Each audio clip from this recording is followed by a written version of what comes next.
Christian Frederick Skoch. ఈయన 1750లో మన భారతదేశానికి ఒక మిషనరీగా వచ్చినారు.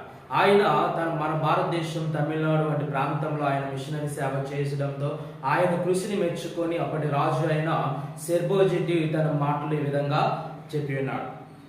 రాజా సెర్బోజి నియమించిన స్మారక చిహ్నం యొక్క పదాలు ఇలా ఉన్నాయి: రెవరెండ్ క్రిస్టియన్ ఫ్రెడరిక్ స్క్వాచ్ జ్ఞాపకార్థం.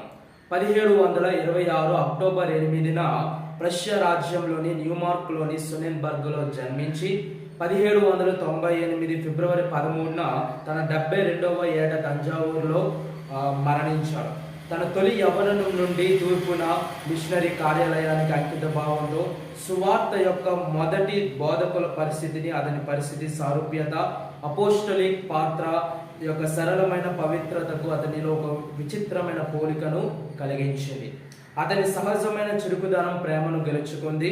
ఎందుకంటే అతని మచ్చలేని నిజాయితీ మరియు జీవిత స్వచ్ఛత క్రైస్తవ, మహమ్మదీయ మరియు హిందువుల గౌరవాన్ని ఆజ్ఞాపించాయి. సార్వభౌమ రాజుల కోసం హిందూ మరియు మహమ్మదీయుడు ఈ వినయపూర్వకమైన పాస్టర్ను బ్రిటిష్ ప్రభుత్వంతో రాజకీయ చర్చల మాధ్యమంగా ఎంచుకున్నారు మహారాజా సెర్బోజి.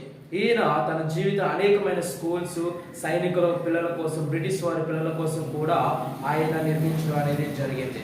మన భారతదేశంలోని ఏ ఇతర ప్రొటెస్టెంట్ మిషనరీ కంటే స్క్వాచ్ ప్రత్యక్షంగా మత మార్పిడులను సాధించాడు.